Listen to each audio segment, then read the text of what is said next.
জয় শ্রীরাম।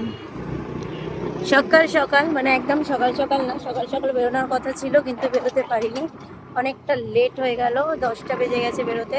বাবু আর দিদি আগে আগে চলে গেছে ট্রেনে করে, আর আমরা রওনা দিলাম বাইক নিয়ে কোথায় যাওয়ার জন্য, বাড়ির উদ্দেশ্যে। প্রথমে মামা বাড়ি যাবো, তারপর বাড়ি। আমরা এখন দক্ষিণেশ্বর মানে বালি ব্রিজ ক্রস করছি, আর গঙ্গায় কাজও চলছে এখানে। রাস্তায় খারাপ, যার জন্য ঠিক করা হয়ে গেল। ঠিক আছে, পয়সাও চলে গেল। মানে হঠাৎ গাড়িটার মানে হঠাৎ বেল ছিঁড়ে গেছে, লক হয়ে গেছিল। এখানে আছে, এটাতে আছে। গাড়িটা নিয়ে পুরো ফেঁসে গেছি, মানে ফুলবেড়িয়া পৌঁছাতে পারিনি, তার আগেই গাড়ির অবস্থা খারাপ।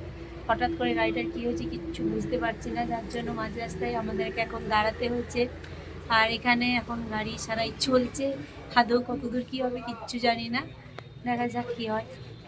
এখনও মানে গাড়ি ঠিক হয়ে ওঠেনি, যার জন্য এতটা খিদে পেয়ে গেছিলো, কী খাবো খুঁজে পাচ্ছিলাম না। এখানটায় কিচ্ছু দোকান নেই, আর সব থেকে বড় দরকার ছিল আগে জল, যার জন্য জল। আর সাথে কি অবস্থা, আজকে এতটাই রোদ বেরিয়েছে, দেখো বাইরেটা দেখো, প্রচণ্ড রোদ বেরিয়েছে আর প্রচুর গরম, যার জন্য জল আর সাথে চিড়ে ভাজা নিয়ে এসেছে এক্ষুনি। চিড়ে ভাজা জলটা খেয়ে আপাতত প্রাণটা শান্ত হোক, তারপর দেখা যাক গাড়ির এখন কি হয় কতক্ষণে। 12টা থেকে 3টে বাজতে যাই, এখানেই আমাদের গাড়ি চালাতে চালাতে টাইমটা কেটে গেল। আমাদের এক জায়গায় যাওয়ার কথা ছিল, যাবো তো অবশ্যই, জানি না কাজ হবে কিনা। আগে তো মামাবাড়ি ঢুকি তারপর। এখন এই যে শীতলা থেকে মিষ্টি নিয়ে এলাম মামাবাড়ির জন্য, কিন্তু আজকে কি বলে এতই ভিড়, মানে কি বলবো, আমরা যখন ঢুকেছিলাম ভিড় ছিল না, পরেই ভিড়টা দেখো। ওই ভিড়ের মধ্যে ঠেলে নিয়ে মিষ্টি নেওয়া হয়ে গেছে, চলো গাড়ি নেওয়া বেরো, অনেক লেট হয়ে গেছে, অনেক লেট। এখন আমরা এই যে আমাদের মা ভবতারিণী মানে যে মা, ওনার মন্দির ক্রস করছি। মানে আমরা সেই সকালে বেরিয়েছি, কিন্তু রাত হয়ে গেল আমাদের পাঁশকুড়া পৌঁছাতে, একদমই না। মাঝখানে গাড়িটা খারাপ হয়ে গেছিলো, দেখতেই পেয়েছো। তার মাঝখানে তারপর আমরা দিদাদের বাড়ি একটু হল্ট করেছিলাম, ওখান থেকে বাবু আসেনি আমাদের সাথে, আমি আর ওই এলাম। বাবু হচ্ছে দিদাদের বাড়ি রয়েছে। সবাই বলো জয় মা। আমাদের এখানে কিন্তু খুব জাগ্রত মা।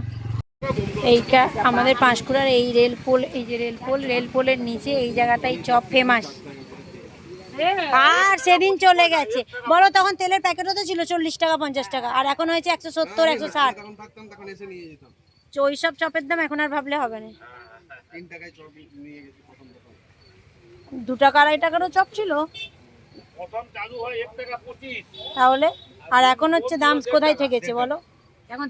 আজকে আমাদের দুর্ভোগ লেখা ছিল কপালে, ঠিক আছে, ঘর থেকে বেরিয়েছিলাম এটা মানে ভেবেই, কিচ্ছু করার নেই।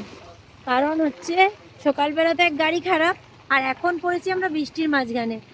বরমশাই ছাতাটা দেখো, এই যে বর্ষাতি আছে ওর, কিন্তু বার করেনি, ভিজে গেছে অলরেডি, ওই জন্য আর বার করেনি। আর এখন হচ্ছে কি বল, আমাদের ব্যাগগুলো তো জামা কাপড়ের ভিজে গেছেই মনে হয় সামনে, আর ছাতাটা নিয়ে যাও দুজনে মিলে যাচ্ছি।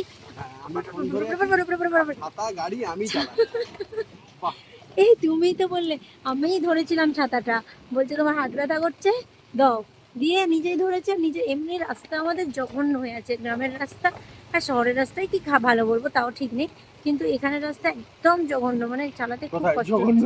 এখানটায় খুব ভালো, এখানটা খুব ভালো, এখানটা জঘন্য না, এখানটা খুব ভালো। এতক্ষণ যে এলাম, যার জন্য ভিডিও নিতে পারিনি, ভালো রাস্তা আসতে বড়বাবু একটু ছাতা ধরতে ভিডিওটা করছি। সকাল সকাল লঙ্কার কি গন্ধ বাবারে বাবা, লঙ্কাটা মুলছে, লঙ্কাটার গন্ধেই মমো করছে গোটা ঘর। আর সাথে এই যে বড়বাবুর পছন্দের ঘুগনি আর মুড়ি, তার সাথে পাঁপড় ভাজা, তার সাথে বুলেট লঙ্কা মূলা। যা জমে গেল সকালের টিফিনটা, খেয়ে দিয়ে এখন রওনা দিতে হবে বাড়ির দিকে। ঘরে অনেক কাজ রয়েছে, গিয়ে